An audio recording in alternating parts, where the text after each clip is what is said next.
They barely noticed him when he stepped through the security doors of the Capitol building. Just an old man, maybe in his late 70s, walking slow with a slight limp and a worn-out coat that had clearly seen better years. His skin was weathered, his boots scuffed. His eyes, sharp, observant, didn't match the way people glanced past him like he didn't belong. A staffer in a pressed suit nudged another as the man moved toward the hearing chamber. Security probably didn't even screen him right, one whispered. Another laughed. Probably wandered in off the street. The old man said nothing. He just nodded politely as he passed each checkpoint with surprising ease, holding a faded envelope in one hand and a leather-bound folder in the other. He took a seat in the back row of the hearing room, as the committee inside droned on about military appropriations.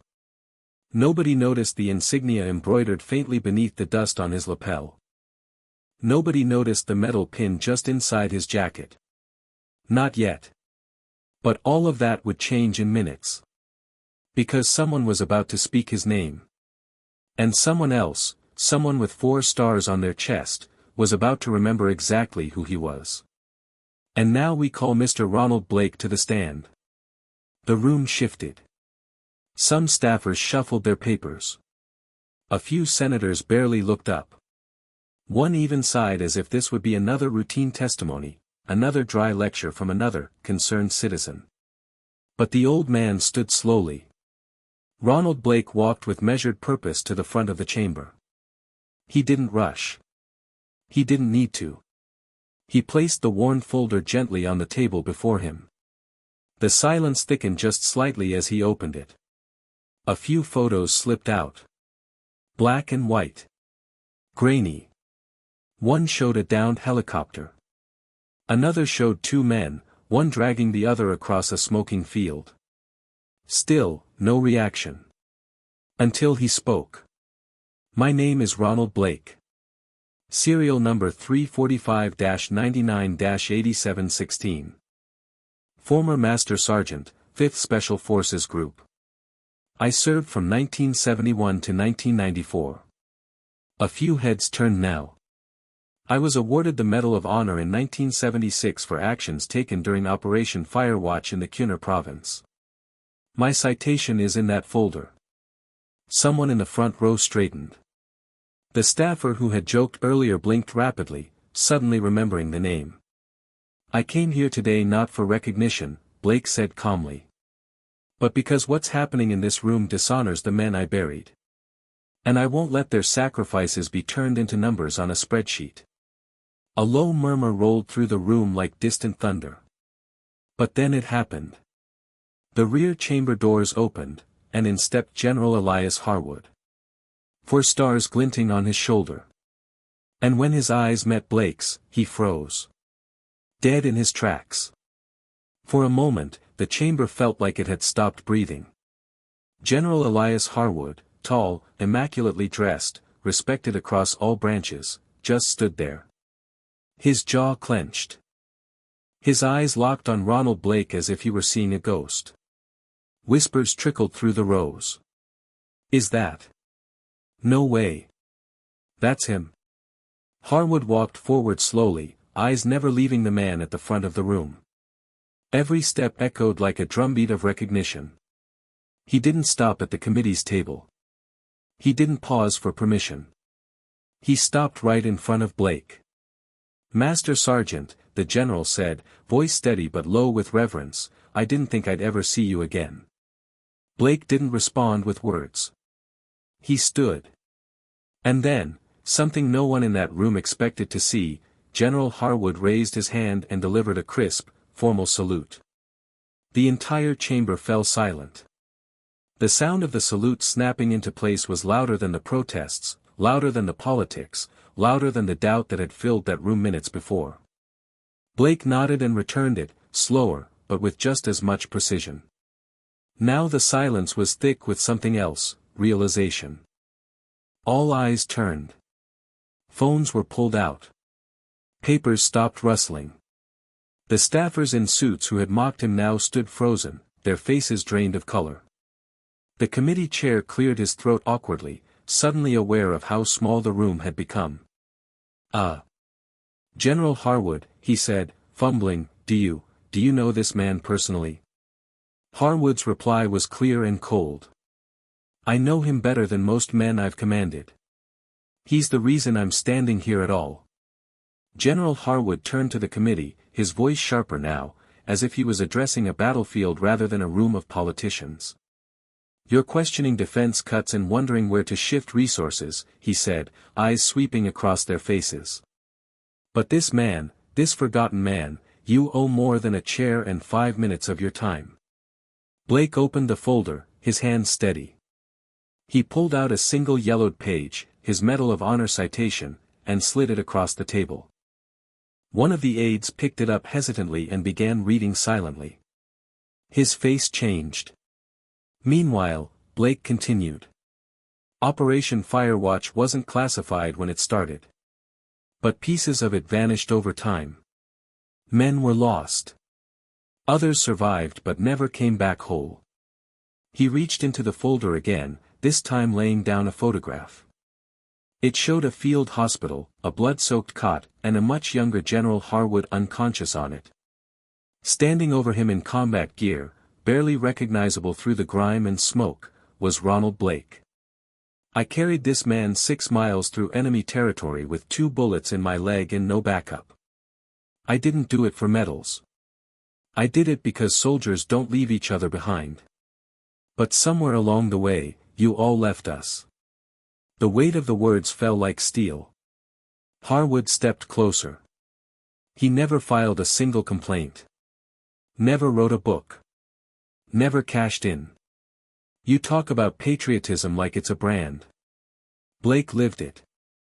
One of the senators, quiet until now, leaned forward. Why now, Master Sergeant? Why come forward after all this time? Blake looked around the room. And said, calmly, because I've watched too many heroes get turned into footnotes. And I won't be one of them. The chairman swallowed hard and adjusted his mic, suddenly very aware of the cameras and phones now pointed in every direction. Behind him, a young congressional staffer whispered, Sir, we can't verify that medal in real time, but they didn't need to. General Harwood stepped forward and reached for Blake's coat, gently parting it open with the familiarity of someone who had done it before. Pinned just inside was the Medal of Honor. The original. Not a replica. Not a commemorative version. The real thing. Its blue ribbon, worn and frayed at the edges, was unmistakable. Even those who had never seen one in person could feel the weight of it. This medal, Harwood said, turning toward the entire room now, is awarded for acts that defy human instinct. It represents the kind of sacrifice no training can prepare you for. Ronald Blake didn't just earn it. He lived every day after it in silence, until now. He turned to Blake again. You still carrying the fragments? Blake gave a faint nod. 2. In the hip. 1 near the heart. Harwood looked back at the committee. That's what you dismissed when he walked in today. No one spoke. The senator who had questioned Blake earlier looked down at the table. Another began quietly folding the pages of their briefing packet, shame coloring their face. And then, breaking the silence, a security guard in the corner of the room stood tall and saluted. He wasn't asked to. He just did it. One by one, others followed. First another guard. Then a young woman from the press pool. Then a congressional aide in the far row. Until finally, the entire room stood. Silent. Still. And saluted. No one told them to. No one needed to. The medal spoke louder than any vote. As the final hands returned to their sides, the chairman cleared his throat, visibly rattled. Master Sergeant Blake, he said more respectfully now, you mentioned you're here because of the proposal under review. Would you like to give your full statement? Blake nodded once. I would. He opened the last section of his folder and pulled out a creased sheet, handwritten, not typed. No political jargon. Just raw truth. I came here today because the cuts you're debating don't just trim budgets. They bury people. Quietly.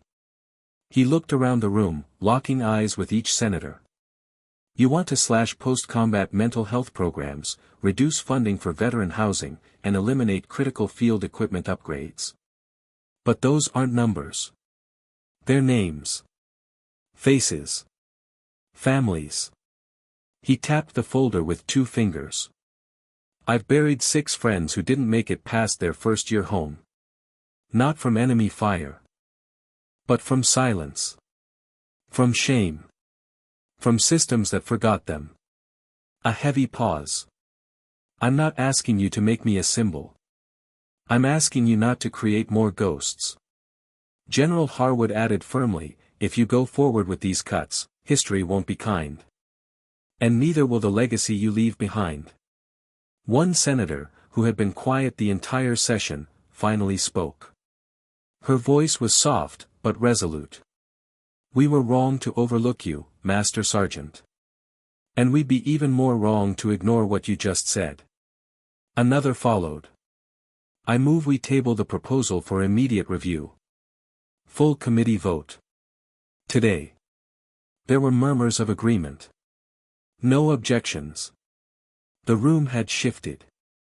Blake slowly gathered his folder and citation, but as he turned to leave, Harwood placed a hand on his shoulder. Ronnie, he said quietly, you froze the whole damn room. Blake gave the faintest smile. About time someone listened. By the time Ronald Blake stepped back into the marble hallway, word had already spread. A crowd was waiting, staffers, vets, journalists, even tourists who'd caught wind of what had just unfolded behind those heavy doors. Phones were held up. Whispers filled the air. That's him, that's the guy the general saluted. He didn't bask in it. He simply nodded, keeping his gaze steady, just like he had on every mission, unmoved by attention, focused only on the path ahead. General Harwood caught up beside him. You know, he said, there'll be press. Requests. Offers. You ready for that? I didn't come for attention, Blake replied. I came to shake the dust off their memory. You did more than that. You woke the whole damn building up.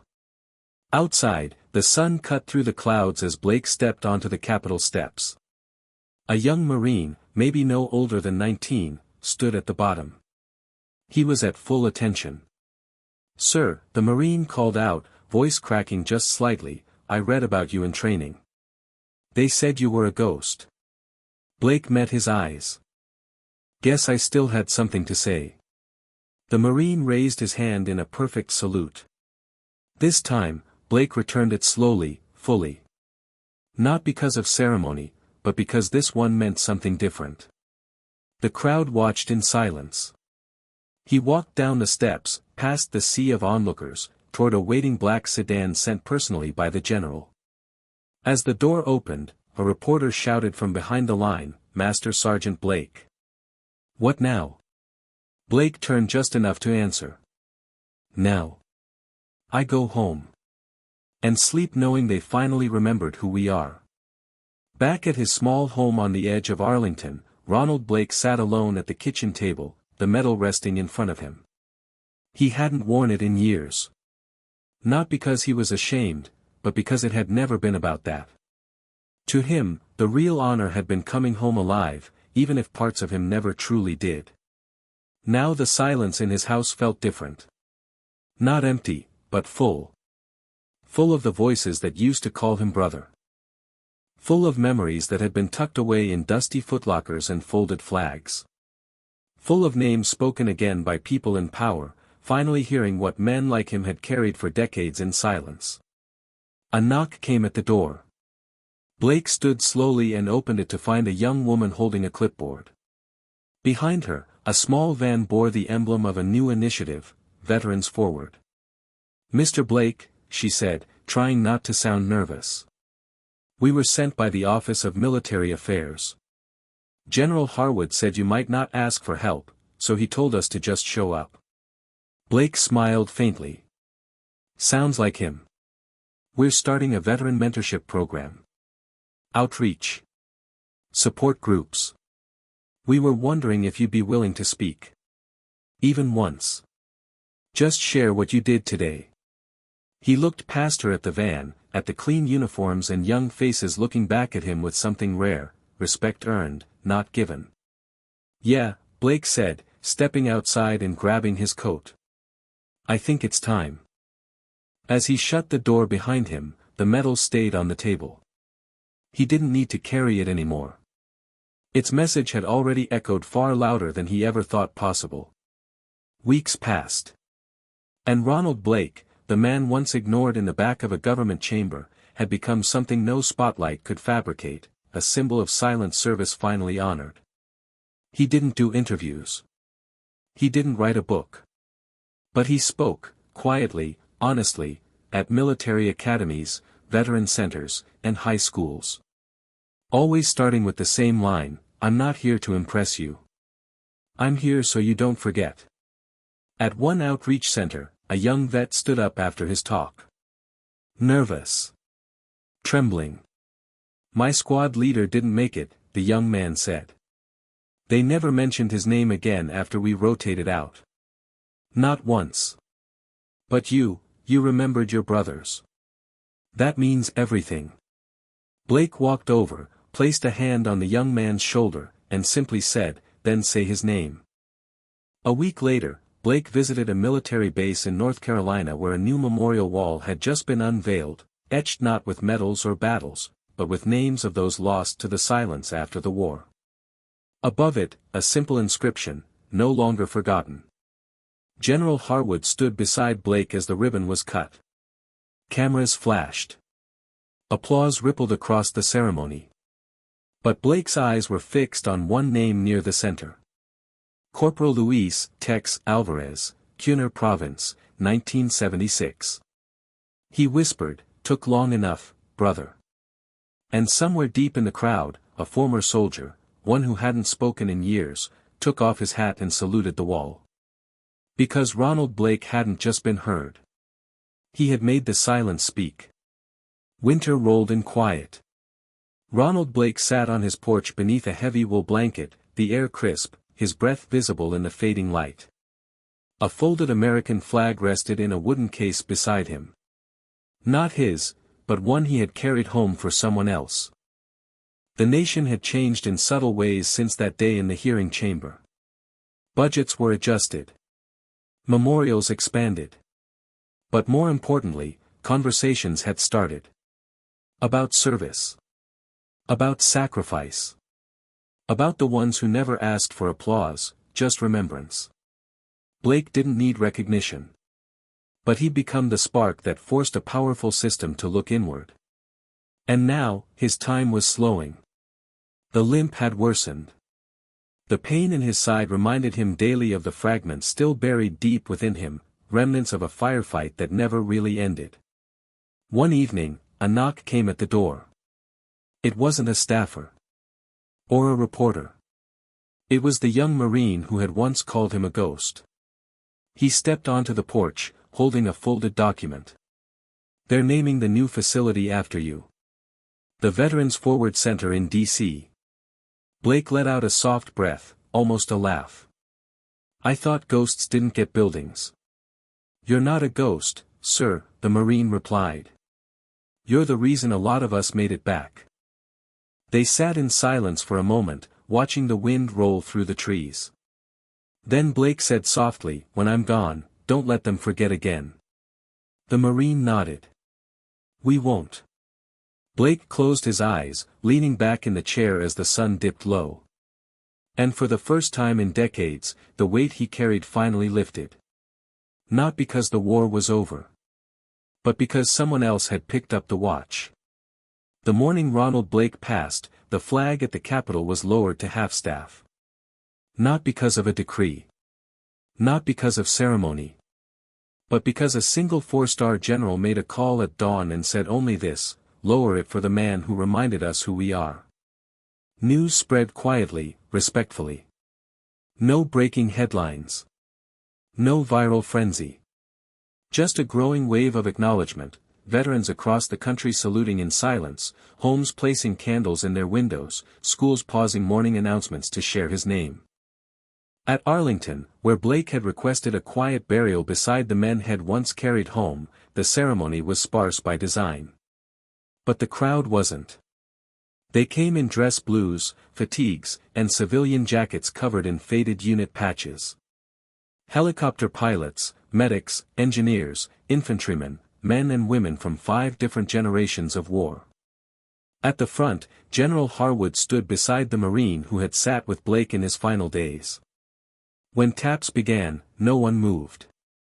And when it ended, Harwood stepped forward and placed a single item atop the casket, not the Medal of Honor, but a weathered patch from Blake's original unit, tattered, but preserved. He turned to the crowd. "You don't bury men like this," he said. "You carry them forward." And in that moment, no one saw Ronald Blake as just a soldier. They saw him as the man who made a nation listen again. Legacy doesn't demand a spotlight. It demands remembrance. And Blake had earned both. 3 months later, deep in the halls of the Pentagon, a framed plaque was unveiled in a quiet ceremony, no media, no spectacle. At the top, Ronald Blake, Master Sergeant, United States Army. Below it, etched in bronze, he spoke so others would be remembered. It was placed not in the Hall of Heroes, but in a new corridor dedicated to silent valor, those who served without fanfare, whose sacrifices weren't headlines, but lifelines for others. A young officer paused before it during her first week on assignment. She stared at the photograph, Blake in uniform, younger, muddy, bloodied, smiling. She turned to her superior. "Why isn't he more well known?" The colonel gave a half smile.